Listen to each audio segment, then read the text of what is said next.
The morning sun peeked through the kitchen window as a loving father packed his daughter's favorite lunch, a warm homemade meal filled with the comforting aromas of his grandmother's recipes.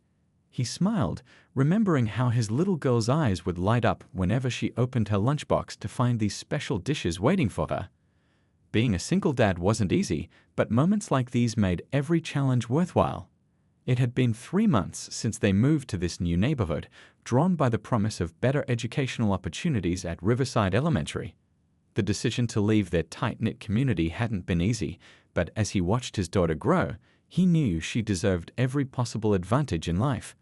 The new area was different, more upscale, less diverse, but he remained hopeful that his 8-year-old would adapt and thrive. That particular Tuesday started like any other, with their usual morning routine of breakfast and getting ready for school. However, something felt different. Maybe it was the way his daughter's smile didn't quite reach her eyes when she hugged him goodbye, or how she clutched her backpack a little tighter than usual. Working from home had its perks, and today he decided to use that flexibility to surprise his little one during lunch break. As he drove to the school, memories of his own childhood flooded back. The excitement of seeing a parent unexpectedly during school hours, the proud feeling of introducing them to friends, the simple joy of sharing a meal together. He hoped to create such precious memories for his daughter too. The school's parking lot was relatively empty when he arrived, making it easy to find a spot near the main entrance.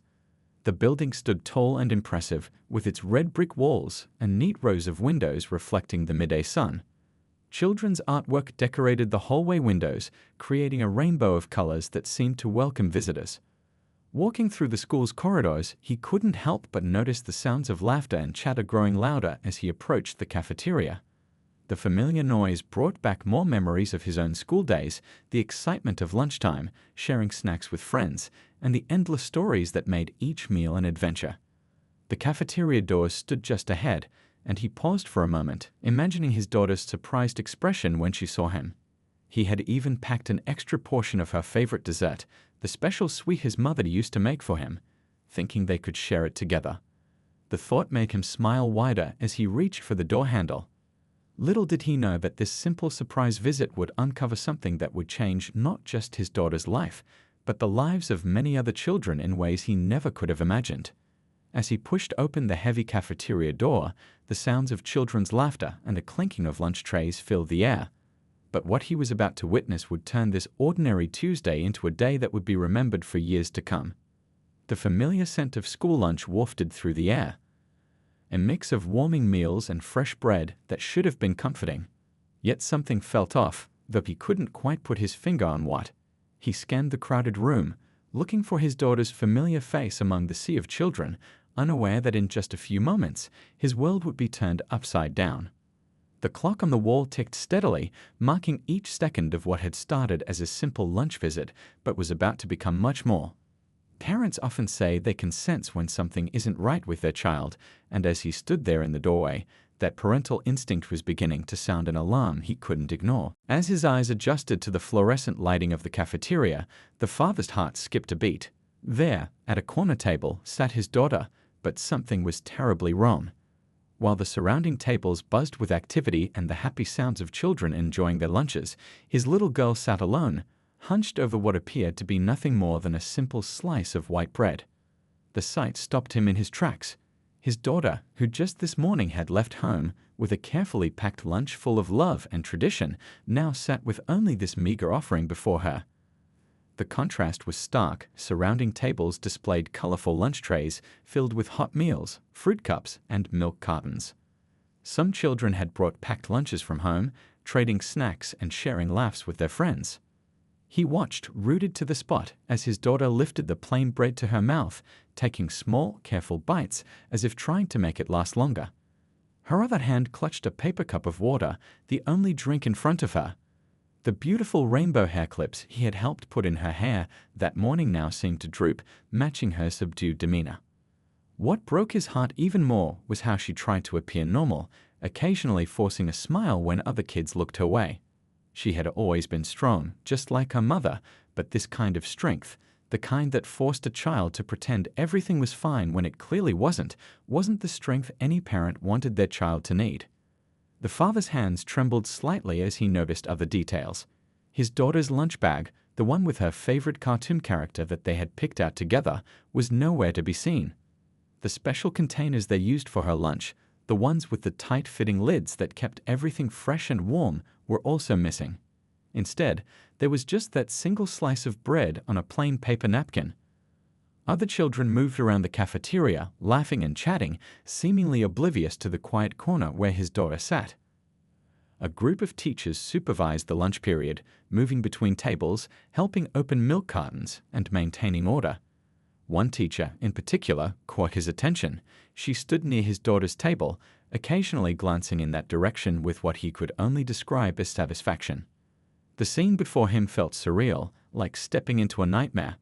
Just yesterday, his daughter had come home talking about a science project she was excited about. How long had this been going on? How many lunches had she sat through like this, alone with nothing but bread and water? The thought made his stomach turn. He watched as another student approached his daughter's table, perhaps planning to sit down, only to be quietly redirected elsewhere by the watching teacher. The interaction was subtle, almost unnoticeable unless you were paying close attention, but he was paying attention now, and every detail felt like a piece of a disturbing puzzle falling into place. His daughter's shoulders slumped a little more as she watched the other student walk away. She took another tiny sip of water, her eyes fixed on her lap. The father recognized this pose. It was the same way she would sit when trying not to cry, something he'd seen rarely but remembered vividly. Each time he'd witnessed it before, he'd been able to rush in and make things better. This time, he realized with growing anger, the hurt had been happening right under everyone's noses. The lunchbox he had packed that morning should have contained her favorite foods, warm, homemade dishes that connected her to her heritage and family traditions. Where was it now? What message was being sent to his child by replacing it with just bread and water? The questions piled up in his mind, each one stoking a fire of parental concern and righteous anger. As he stood there, processing what he was witnessing, he noticed other details too, how some students would glance at his daughter's table with confusion or concern, only to quickly look away when the teacher's attention turned their way. The systematic nature of what he was seeing became clearer with each passing moment, and he knew that this wasn't just a simple misunderstanding or oversight. The clock on the wall continued its steady rhythm, marking each second of this revelation. What had started as a surprise lunch visit had unveiled something far more troubling. As a parent, he had always taught his daughter to be proud of who she was, to hold her head high no matter what. Now, watching her sit alone with her slice of bread and water, he knew it was time to take action, not just for his child, but for any other student who might be suffering in silence. Finding every instinct to rush across the cafeteria, the father took a deep breath and calmly walked to his daughter's table. He needed to handle this carefully. His little girl had already been through enough. As he approached, he saw her eyes widen with surprise, then fill with a mix of joy and what looked warningly like shame. "Hey, sweetie," he said softly, pulling up a chair beside her. "I thought I'd surprise you for lunch today." He glanced at the half-eaten slice of bread on her napkin, his heart aching. "Where's the lunch we packed this morning?" His daughter's fingers nervously played with the paper water cup, her eyes darting toward the teacher who still stood watching from a distance. The father noticed this quick glance and shifted his position slightly, creating a protective barrier between his child and the teacher's stern gaze. "It's okay," he assured her gently. "You can tell me anything. Remember what we always say. We're a team, right?" The words seemed to break something loose inside her. In a whisper so quiet he had to lean in to hear, she began to tell him everything. How for weeks her teacher had been taking away her packed lunches, claiming they were too different and might make other students uncomfortable. How she was told the bread and water would help her fit in better with her classmates. As she spoke, her voice trembled but grew stronger, like a tiny stream gathering courage to become a river. She described how it started with small comments about the strange smells from her lunchbox, then escalated to the teacher confiscating her food entirely. Other students who tried to share their lunches with her were discouraged, told they needed to eat all their food themselves. The father listened, each word adding to the weight in his chest. His daughter explained how she'd been too scared to tell him, worried she was somehow doing something wrong. She'd even started pretending to eat breakfast at home, then hiding the lunch he packed in her backpack, hoping to avoid the teacher's disapproval.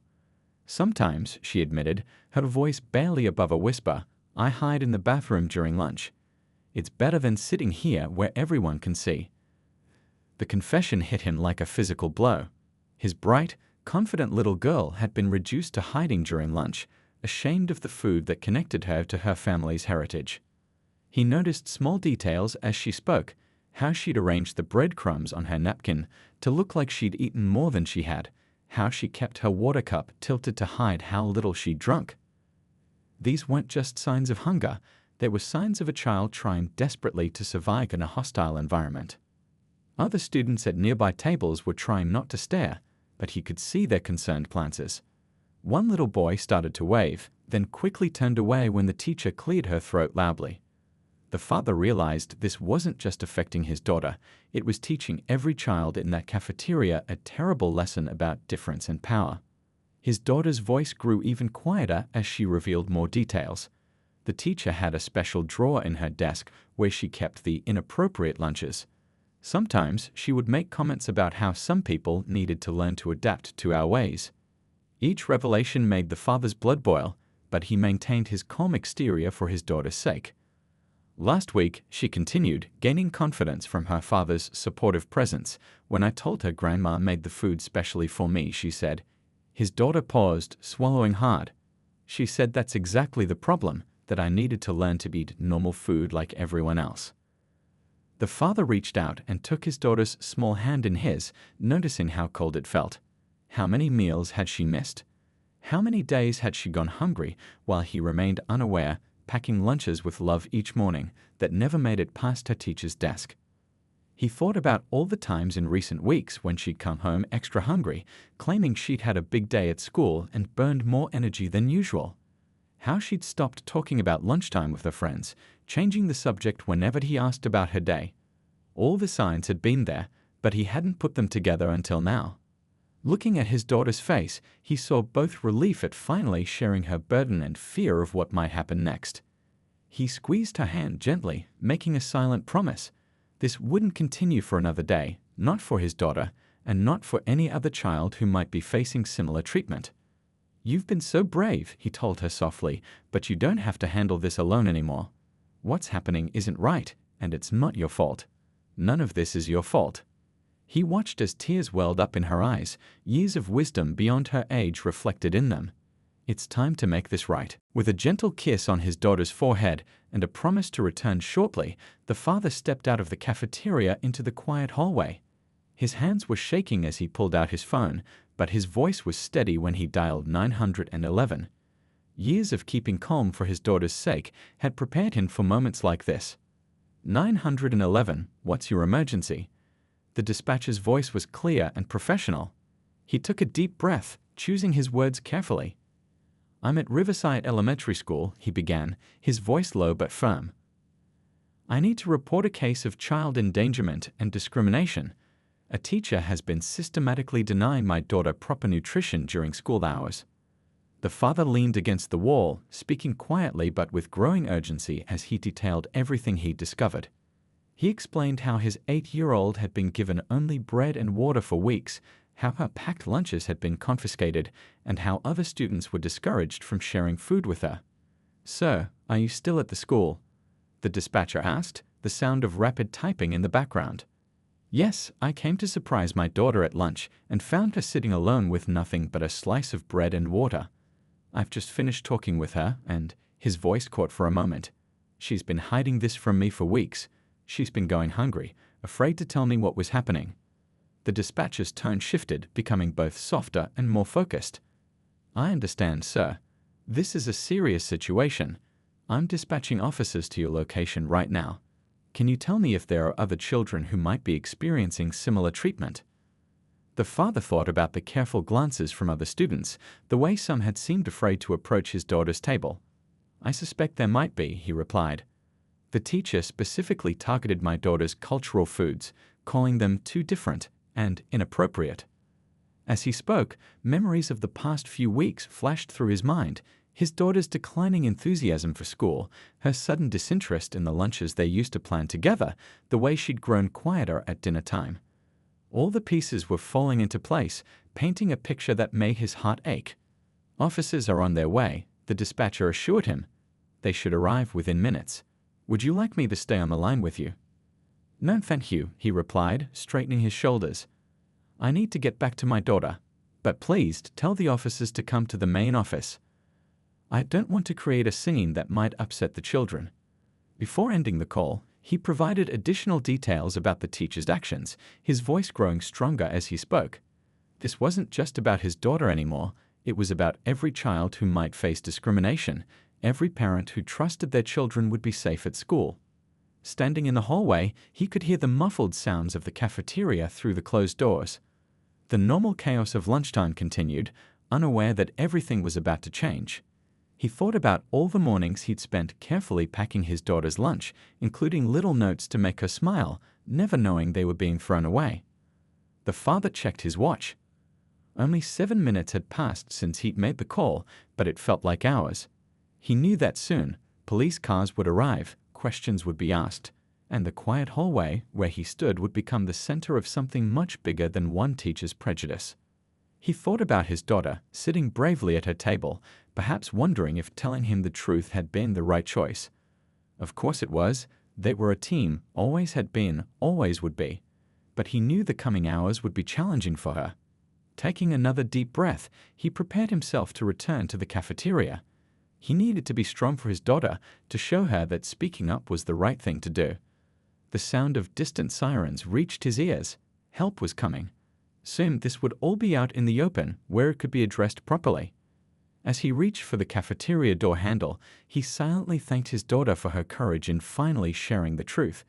Because of her bravery, things were about to change, not just for her, but for every child who might have faced similar treatment in silence. The weight of responsibility settled on his shoulders as he pushed the door open.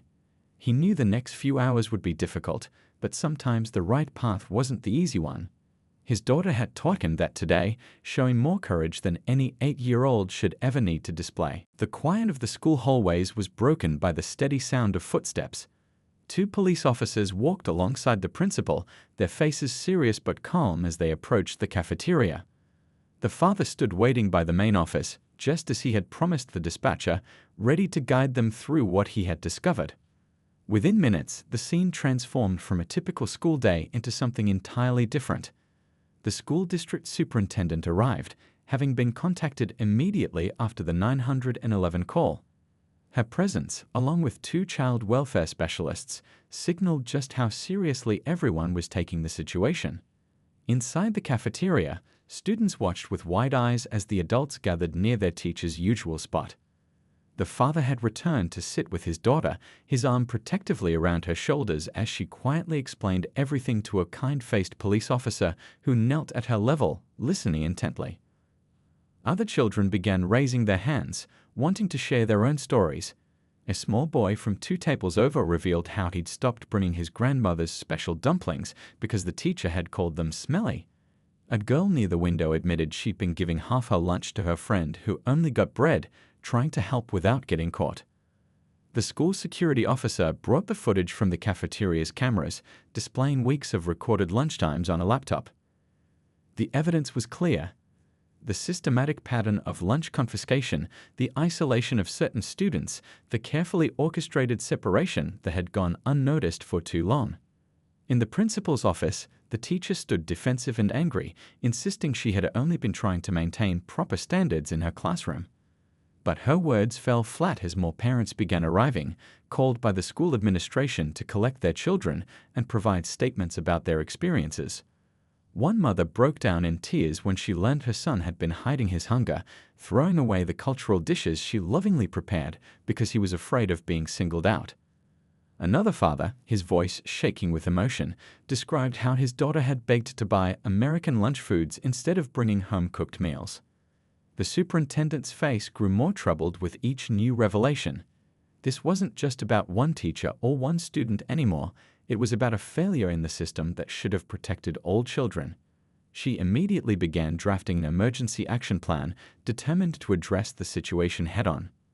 Outside the cafeteria, school counselors had set up an impromptu meeting space where students could share their experiences in a safe environment.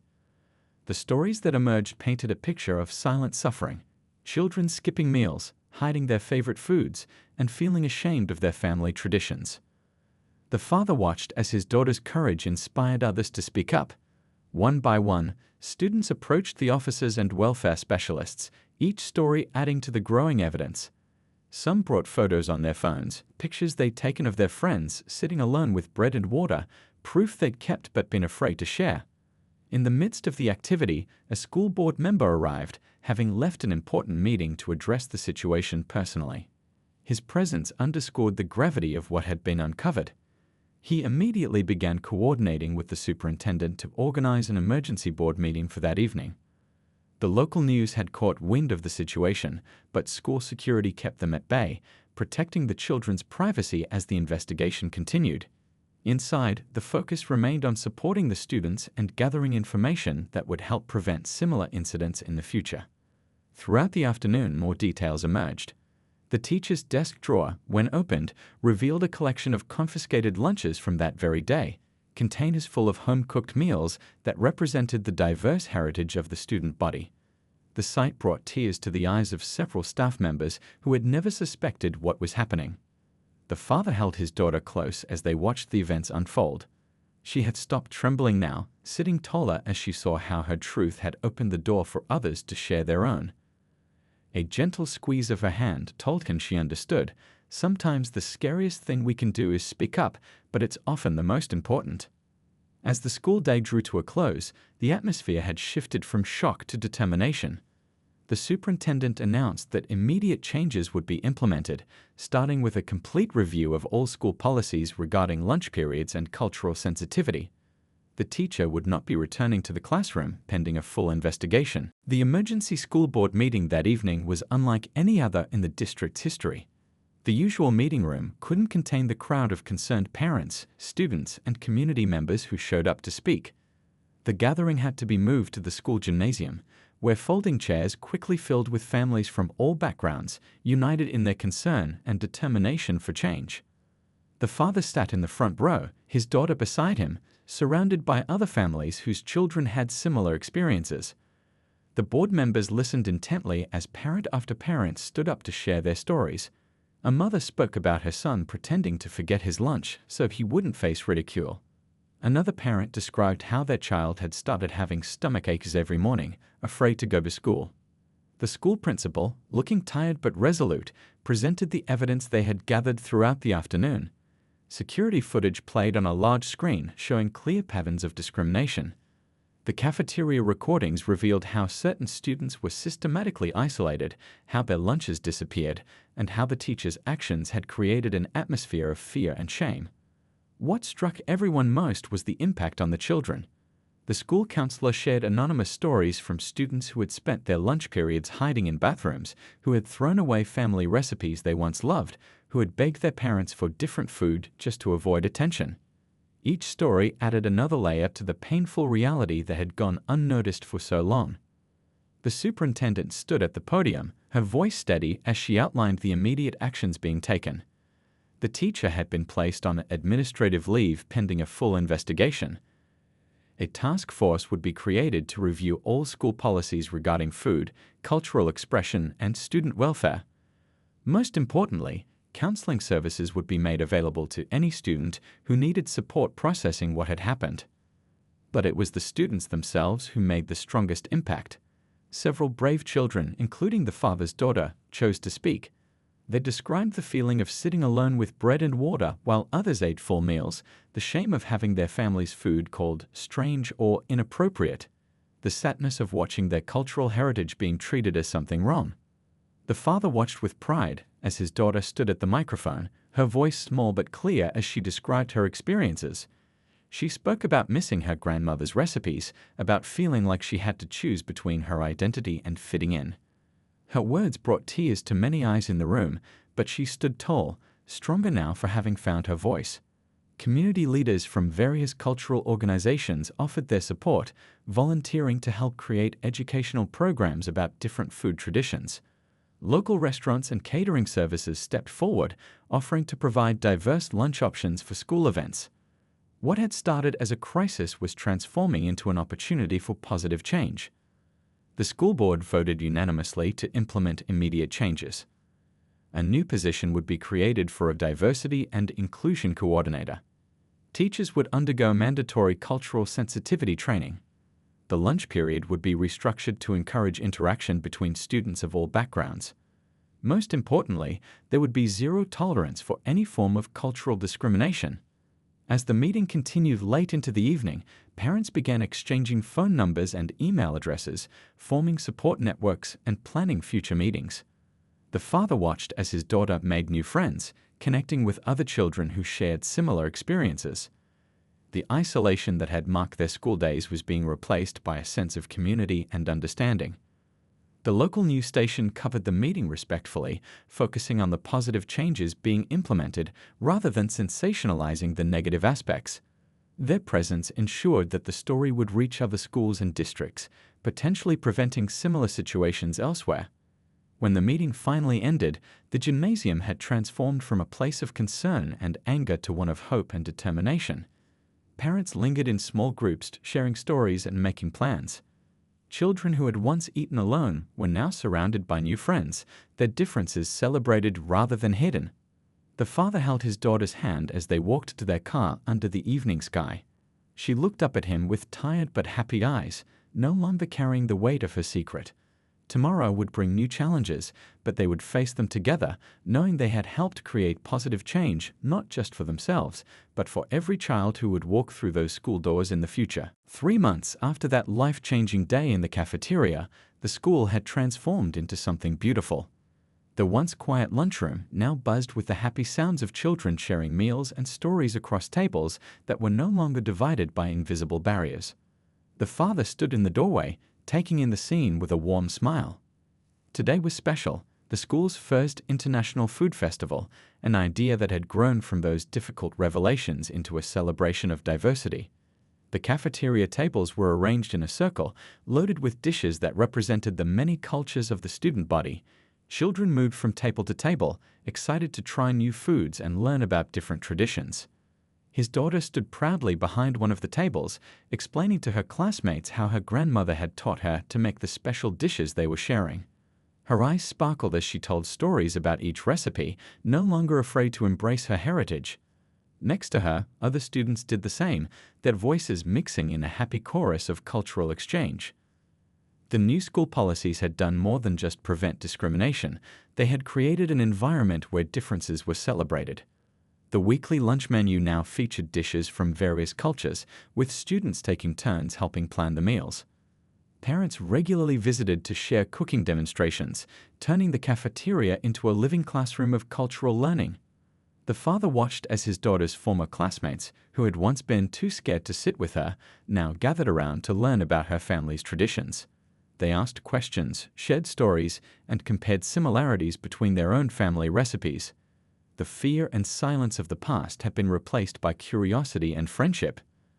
The school's new diversity coordinator had implemented a buddy system during lunch periods, ensuring no child ever ate alone. But what started as a formal program had evolved naturally into genuine friendships. Students now mixed freely, sharing snacks and stories, creating their own traditions that blended their different backgrounds.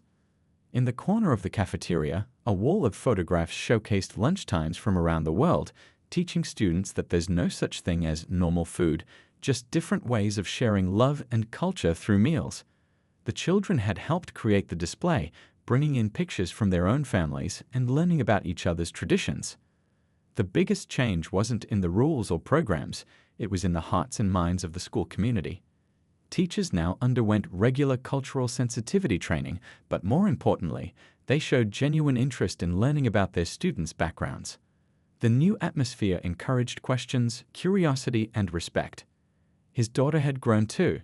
No longer the quiet girl who hid her lunch, she had become a leader in the school's Cultural Awareness Club. She helped organize events that brought students together, sharing not just food but stories, customs, and celebrations. Her courage in speaking up had sparked a movement that reached far beyond the school walls. Other schools in the district had taken notice, implementing similar programs and policies. The story had inspired change across the state, with educational leaders recognizing the importance of creating truly inclusive environments. What started as one father's discovery had grown into a model for positive change. The local news had returned, this time to cover the food festival. They interviewed students who spoke enthusiastically about their favorite dishes from other cultures, teachers who shared stories of transformed classrooms, and parents who noticed their children coming home more confident and accepting. As the father watched his daughter laugh with her friends, he remembered that difficult day 3 months ago. The pain and anger had transformed into something powerful, a force for positive change that would impact generations to come. His daughter had learned that her voice mattered, that standing up for what's right could create ripples of change far beyond what she could see. The afternoon sun streamed through the cafeteria windows, casting a warm glow over the festive scene. The father smiled as a group of students waved him over to try their family's traditional dishes. This was more than just a school lunch program now. It was a community coming together, learning from each other, and growing stronger through understanding and acceptance.